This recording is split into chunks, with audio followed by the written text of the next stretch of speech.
PKR silent right now. They're getting ready for the fall. It'll be rocking again. Mack Brown joining us. And Coach, you know, there are so many guys that maybe are redshirting or just getting a little bit of time, but you know they've got a lot of talent. They're waiting for that light to click on. Go ahead and tell some of the fans maybe some rising stars that you expect to be names next year. It's interesting, Kevin, because people take a redshirt year differently. Mm-hmm. Some really get better and they embrace it. A lot of the guys are stars and they come in and they say, it's a year off. Yeah, it's a year off. And so it sets them back. Yeah. So really the guys that played this year but did not play significant roles, like our three young receivers, Caleb played more than Kendall and Marcus, but all three of those guys we think have a chance to be good. And because they practiced every day and played some, they'll be ahead of some of the guys that redshirted because they've had the intensity in practice, right. And they already get it. They've already been yelled at. They've already been pushed, and they've had to compete some for the games. And then you look at I think maybe there were 12 red shirts, 12, 14, something like that. All those guys could be good. Mm-hmm. There's some young guys in there that we're really excited about that will help up because when you're looking at what's happened since 2010, we've gotten better each of the 2 years. The schedule was tougher this year. As we said, one was a tough year on offense, the other was a tough year on defense. We're better right now after the last ball game than we've been since 2010 as a team. Right. But I think the biggest factor, other than inexperience, lack of the true leadership across the board, has been injuries. And we spent 2 hours with our medical staff yesterday and spent a lot of time with them just going back over every injury over the last 2 years and why. Why have we had so many people get hurt, and what can we do to get them back faster? And still take care of them and be healthy. So we're looking at every little possible thing that can help get us back and get us strong, because one of the things that we haven't had the last 2 years that we've had in the past when we've been really good is depth. Yeah. And you got to have depth. You got to have competition. I'll never forget Casey Hampton telling me one night, somebody said in front of me, "Casey, why do you play so hard? You play hard at practice, you play hard on the bus, you play hard in the games." And he said, "Coach told me if the guy behind you ever practices better than you do, I don't start." Yeah. And I thought, well, Casey didn't realize there wasn't anybody near as good as him behind him. But it was competition. Right. It's I know the day I quit, somebody's going to be excited about my job. So that's what you do, and all of us want to be the best that we can be. Sometimes young guys, without someone pushing them, can't push themselves every day, every play.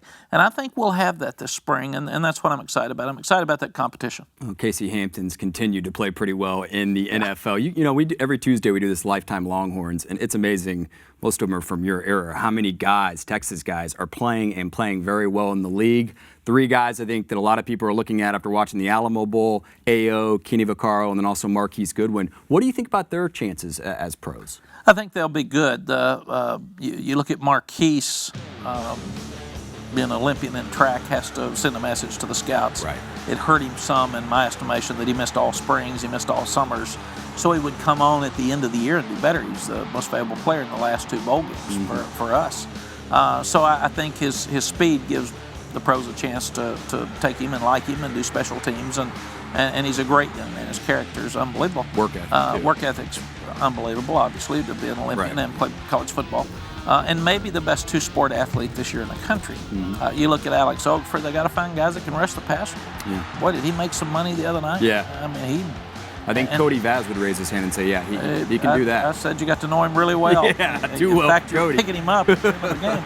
And Kenny Vaccaro's been that way. He's a special teams guy. He's a big hitter. He plays with tenacity all the time. And so I think all those guys have a chance to be first-day guys. All right, you said the team has gotten better. What do you think this team has gotten better at the last year? Take from the Cal game to Oregon State. What have you improved on the most? The defense that we played against Cal last year, I think we might have given up 7 yards in the fourth quarter, was very similar to the fourth quarter defense we played the other day. Right. And I think the Oregon State offense was better than the Cal offense at this time last year. And they had proven that by who and how they played throughout the year.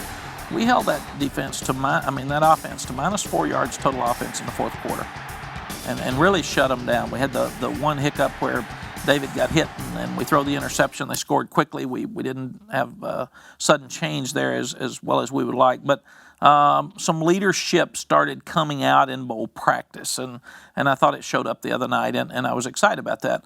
Offensively, we're starting to get a little spunk. I mean, every time we score 60 points, we score 45 points, we score 48 points, and all of a sudden we're back to where we're one of the highest-scoring offenses in the country again, and I think we can do that. Now, the fun thing for us right now is Major and Darryl, Stacy, Bruce, and Larry have to figure out who we're going to be on offense, because tempo has become the thing that's out there that's so difficult for people. And Arizona State's a tempo team. That's another thing we liked about Larry.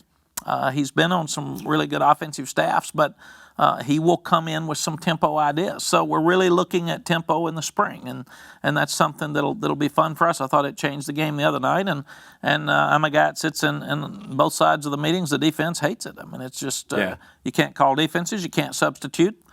When Nick Saban, one of the best defensive minds in the country, says, "I want it thrown out," you know it's a right. It's a good thing. That was an endorsement for tempo. So we want to keep our toughness. We still got to be balanced and run the ball. And like you said, we've got an older quarterback coming back now that's pretty much established himself. And he didn't play at Kansas State. We didn't think he was going to be well enough.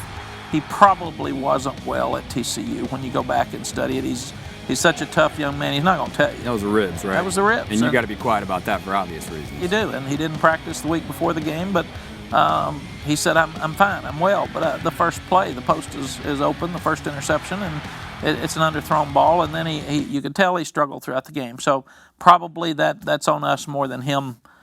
We should have made the decision quicker that to get him out. And but I think we're in a position now where we know more about who we are. Staff's had good continuity for the 2 years. Some guys had chances to leave this year, and they're so excited about the future that they all wanted to come back to stay. And it'll be fun to see what Larry brings to the offense as well. No, Coach, it worked out. It was a great game. You get the comeback win, a big one for the program. The only thing that didn't work out was afterwards. That looked like a very heavy trophy. What? I saw you guys trying. Let's take a look at it. You're trying. Now, you were a good athlete. I don't think people know that about you. You got two young guys here, and they were having problems with it, Matt. Well, I knew when I was supposed to pick it up and hold it up that I couldn't. And then they started coming out. It's the heaviest trophy I've ever felt. These guys, it's like they're moving furniture. No, it was a problem. Thank goodness they were up there with me. It would have been really embarrassing. Right. I would have had to call troops in for help if we didn't have it. Well, Coach, that's a good problem to have when you've got another trophy to add. Thank you so much for coming in. It was really was a pleasure. Thanks, Kevin. Happy New Year to everybody. Happy New Year to you.